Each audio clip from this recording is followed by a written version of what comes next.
সকল প্রিয় ছাত্রছাত্রীরা এডুয়েনিসের আরও একটি ভিডিওতে তোমাদের স্বাগতম। আমরা আরও একটি অঙ্কের প্রশ্নের ভিডিও নিয়ে এসেছি দশম শ্রেণীর একটি অধ্যায় গোলক থেকে। তো প্রথমে প্রশ্নটি দেখে নিই, তারপর আমরা এটাকে আস্তে আস্তে সলভ করব। তো প্রশ্নটি কি আছে দেখে নিই।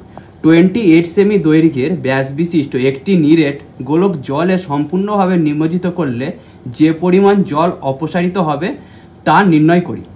প্রথমে আমরা একটু ফিজিক্সের চলে আসি। কি আছে, আর্কিমিডিসের সূত্র আমরা পড়েছি।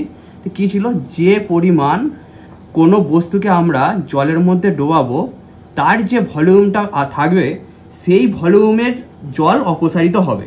তো আমরা এটাকে বলে দিয়েছে যে একটি নিরেট গোলক জলে সম্পূর্ণভাবে নিমজ্জিত করব। তাহলে এই গোলকটির আয়তনটাই কী হবে, অপসারিত জলের আয়তনের সমান হবে। তাহলে আমরা যদি এই গোলকটির আয়তনটা বার করে নিতে পারি তাহলে আমরা কি পেয়ে যাব, যে কত পরিমাণ জল সম্পূর্ণভাবে অপসারিত হয়েছে। তো প্রথমে কি কি ডেটা দেওয়া আছে দেখে নিচ্ছি। তো দেওয়া আছে নিরেট গোলকটির ব্যাসার্ধ কত হবে, 28/2, কারণ ব্যাস দেওয়া আছে হচ্ছে 28 সেমি। তাহলে 28/2 সেমি ইকুয়ালস টু 14 সেমি। তাহলে আমরা কি জানি, নিরেট গোলকের আয়তনের ফর্মুলা কি, 4/3 পাই আর কিউ। তাহলে পায়ের ভ্যালু কত, 22/7, আর আর এর ভ্যালু আমরা বার করে নিয়েছি 14 সেমি। তাহলে 14 তার হোল কিউব।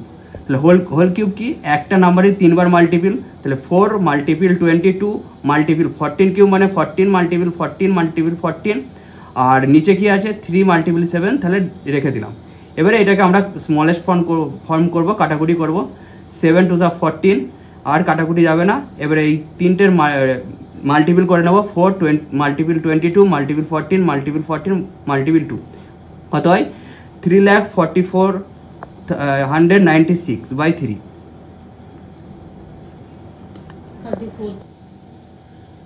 তো মাল্টিপিল করলে কত হয়, 34,496/3। এটা যদি আমরা মিক্সড ফ্র্যাকশনে করে নিই কী হবে, 11,498 হোল 2/3 ঘন সেমি। তাহলে কি হলো, গোলকটির 11,498/2 ঘন সেমি জল অপসারিত করবে।